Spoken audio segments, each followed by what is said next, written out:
করো না। তোমার মানি ব্যাগে 5,000 টাকা ছিল, এখন 4,000 টাকা নাই, 1,000 টাকা আছে। তুমি 4,000 টাকা কি করছো?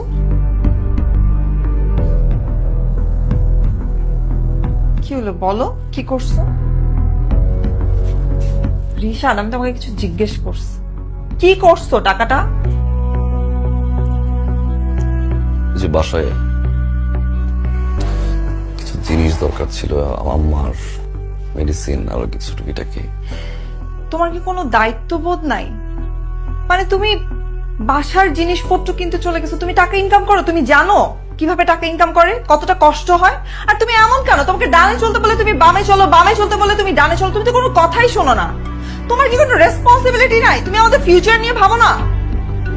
মানে তোমাকে তো আমি বলছি প্রতিদিন 500 টাকা বেশি খরচ করবে না, তুমি কি করছো?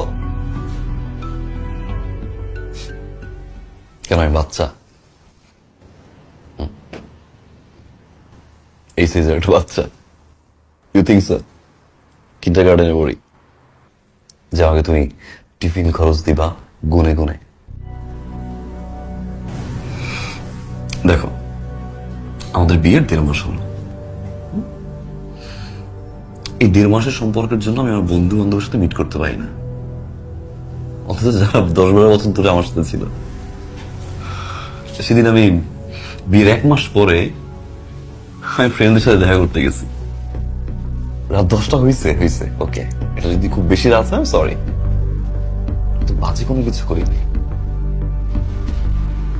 আমি তোমাকে পেয়ে তাদেরকে ভুলে যাবো না, রিয়াক্ট করছো।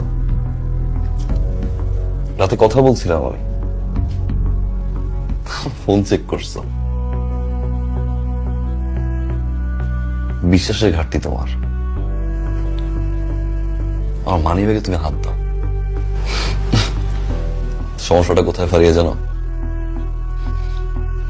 তুমি ধারণা করছো এরকম ডোমিনেট করে, চিৎকার চেঁচামেচি করে আমাকে হাতের মুঠে রাখতে পারবা, কন্ট্রোল করবা আমাকে।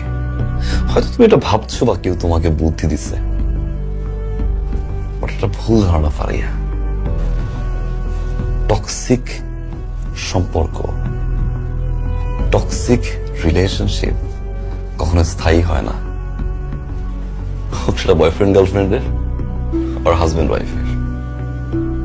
আজকে সন্দেহ করছো, কালকে জোরে চিৎকার করবা, পরশুদিন গালাগালি করবা, তারপরে গায়ে হাত তুলবা, একটা সময় গিয়ে এটা বাড়তে বাড়তে বাড়তে বাড়তে ডিভোর্স হয়ে যাবে।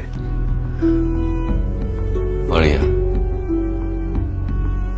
কথাগুলো হাসি দিয়ে বলতে পারতাম, বুঝিয়ে বলতে পারতাম। ডোমিনেট করো না। স্টার্টিং দেখে ফেলছি আমি Faria, I know the ending, but এই বাজে এন্ডিং এর জন্য আমি রেডি না। তুমি চাইলে যে কোনো সিদ্ধান্ত নিতে পারো।